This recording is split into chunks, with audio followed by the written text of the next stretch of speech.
Hey, it's Soul, and this is Warcraft Weekly, coming at you from 27 Free Pool Bastion, where the accommodations are modest and no Legion worship is safe. You can... I'm such a dork. You can help support the channel by liking this video, subscribing for more WoW coverage, and catch me where I'm live.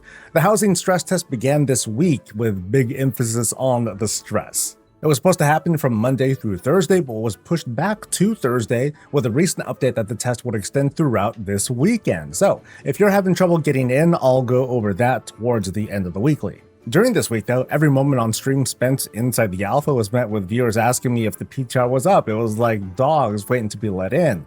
At last though, when the PTR did open up, developers got lots of good data, which is also to say servers melted and folks were disconnecting left and right before things started to settle down many hours later. Unfortunately, I myself didn't have a whole lot of time to look around the neighborhoods before this recording to see what folks had created, but some of it was very impressive. And there are more than a few posts on social media giving a largely positive reaction to how the building process is playing out. Even with the smaller budget, people managed to create some really fantastic creations that expand well beyond the basic structures we've seen from early blog posts. When it comes to the exteriors, I've been taking the angle of, well, what if I don't really want to have a house, but instead kind of have like a bunker with a giant cannon? I made my prototype with just the decor made available and pulled off a very goblin-esque style weapon. It's exciting to imagine what I'll be able to do once early access begins and once more when it officially launches. Speaking of early access, despite the level of creativity possible now, understandably, a lot of gamers have been asking how they can get more access, as in like a higher budget, more rooms, and so on and so forth. House leveling still hasn't had an official blog post yet, so there's a lot of guesswork, but we can start doing a little bit of prep now. What we need to look out for is new decor to discover for the first time. Not all decor seems to count. For example, what you can buy from the vendors out in our neighborhoods, that doesn't really give us this housing XP. But most will, including what we buy from quartermasters and renowned vendors from expansions past. When I first logged onto the PTR, I automatically learned a bunch of new achievements from old expansion activities like completing order hall missions. Along with that came decor and more XP too. We still don't know the full scope of early access, so I can't confidently tell you to, adjust your plans and do lots of legacy stuff for decor, or to craft or buy up profession-related decor and resources related to that, just so you can start housing off with an extra level or two, but you at least want to keep all this in mind. Homebound is a very cool add-on to help track achievements that earn you decor, and as we get closer to the patch, I'll have a nice beefy list of places to go and reps to check on for even more. And speaking of profession decor, we can mostly verify that this kind of decor, while it can be sold on the auction house, it's not treated as a commodity, meaning it won't be sold region-wide. There's actually a lot of moving parts here, and I speculate it's all in an effort to make the decor market feel healthy for as long as possible. And here's what I mean. Right now, most legacy decor is made with old materials and a new material, lumber, and there's unique lumber for each expansion. Lumber is warbound, and it can't be sold on the auction house. The core recipes also demand quite a bit of lumber, and while the whole lumber collection system is still very early in development, I suspect it to be a fairly slow resource to gather. Now, that's pretty bad news for the players out there who picked up every profession and learned every era in an effort to learn all the possible recipes, and across a spread like that, there's a lot of them. It's gotta be very frustrating to be bottlenecked with lumber, and you gotta hope that one of your few crafts sell on just your server. Now that's where crafting orders for decor can come in, although it's not present on the alpha right now.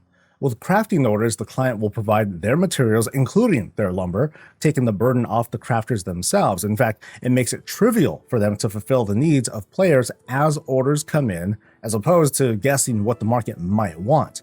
But to prevent any one player from sucking up all the orders, there's already something in place, these crafting order limits. It's not perfect, but I think this can work out pretty well. Clients can order what they want. Crafters can use the lumber they earn for their own collections, and then post whatever they think is popular up on the auction house for those who don't want to go through the trouble of buying up resources. And meanwhile, gatherers are just gonna win. The end. The Legion remix entered its second week, and we're seeing more and more gamers reach new heights, blasting through dungeons and raids and testing just how much they can handle solo. It wasn't without its share of drama though, as gamers found ways to supercharge their gains and achieve many weeks worth of effort in like just a few hours. Blizzard gave those folks a slap on the wrist with a cap to their power, but for some that clearly wasn't enough. I wonder though, should we care or should we let ourselves be pressured to? Now, don't get me wrong, I don't want to make it sound like I want to enable that saying of exploit early and often. If you're mad, get mad. But just like how this isn't the first time it's happened, it's also not our first remix. We know how this goes, and I'd argue that outside of the alt leveling game, in this remix, we're able to achieve at a much faster rate than we did over the same time period as the first remix. And we also know what's coming later. There's going to be more phases and more opportunities for farming up power and bronze, and there's going to be even more catch-ups down the road. In early commentary, I saw no shortage of people talking up how quickly they'd be able to complete all their goals in the last month of the MoP remix and probably the Legion remix too. I guess I just feel like the impact of the Legion frogging and Blizzard's response to it is something that I can get over real quick because I don't feel particularly affected or punished. Like maybe the folks trying to race to do like the very highest keys, that's definitely a bracket and they can have those kinds of conversations, but that's way above all the other rewards, which are super accessible by comparison. Now, again, this is just a personal take and you can tell me how much I'm wrong. Going over to the alpha, I want to talk a little bit about gearing and the changes to Crest upgrades going into midnight. This is data mined information, and the specifics are probably going to change, but it gives us an idea of what Blizzard's trying to do. So first, we already learned how crests will only work with the same kind of gear. So Adventurer crest will work only with Adventurer gear, and Hero with Hero, Myth with Myth, and so on and so forth. We also got an update that when we max out a piece of gear, we upgrade it to 6 out of 6, it's going to unlock the appearance of the next rank up. So folks like me who farm up hero gear, it sounds like we'll have a pretty accessible path to unlock all of these myth appearances. So the transmog side of this conversation, it feels like it's mostly solved. We're just talking about player power now.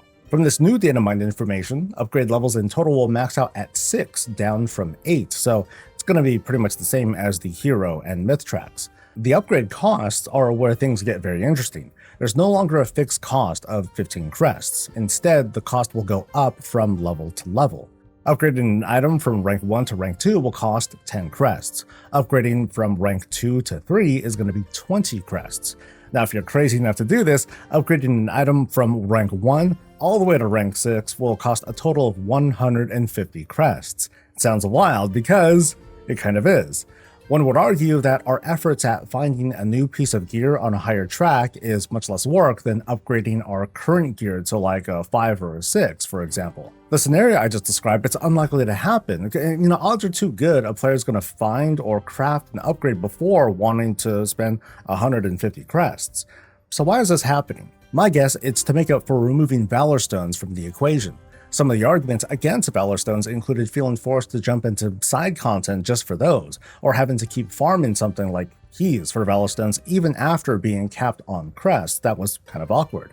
These changes mostly address that, while it sounds like the intent is gamers will still be putting the same amount of playtime as they had when we had Valor Stones. Now there's a lot of critical information we still don't know, like what the new weekly Crest caps are going to be, how much is earned from what content, and how does it scale with difficulty, and of course how will alts be treated with the likes of discounts, so it's hard to give a good take. My hope, though, is that overall, our player behavior doesn't really change. I still expect to mostly cap out on whatever crests I get after completing a full raid. I'd still like to make sure I get enough myth level crests to craft good gear every 2 weeks.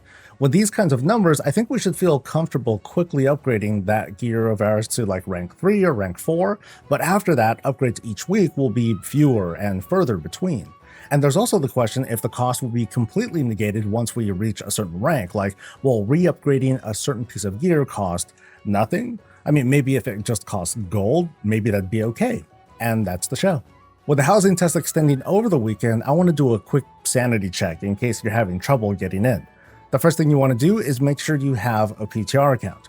Go into your Battle.net account page by going to Account Settings, go to Games and Subscriptions over here on the left-hand side, and then scroll all the way down to where it says Starter Editions and Public Test Regions. Click on Create PTR Account, verify, and you should have a new account. After downloading the PTR from the launcher, log in, and if prompted, select the account name and you should be in. Hit the copy character button down there and copy account data and bindings following the prompts, and then choose a character to transfer over. Not everything's going to transfer perfectly, and that's okay. That's kind of the messy nature of testing. My one big tip still applies here. I think you should look for plots that you like so you can coordinate with friends to minimize potential conflicts. Or you can abandon your friends. Or you can have a mock garage. In the meantime, there's just like, dude, there's like way too much going on, right? Like Hallow's End is starting this weekend with new rewards that seem to be pretty easy to get. And in the upcoming reset, we officially start the Turbo Boost and Phase 2 of the Legion Remix, giving us, I believe, Karazhan and the Nighthold Raid. Meanwhile, I'm trying to remember what it was I was doing like month 7 or month 8 of Siege of Orgrimmar. I guess I was just doing like young people stuff or something. But anyway, let's wrap this up so we can get back to some Warcraft business. A huge thanks to everyone who joined me live as we waited very impatiently for the housing test to happen. If I can, I want to try like touring some neighborhoods and capture some clips to show off your guys' creativity and maybe the insanity. Lots of love to our fellow patrons and also to you, viewer. You made it to the end. You fed the algorithm. And now if you could, like this video, subscribe for more WoW coverage, catch me live, and I'll catch you later. Stay safe, stay healthy, and stay breezy.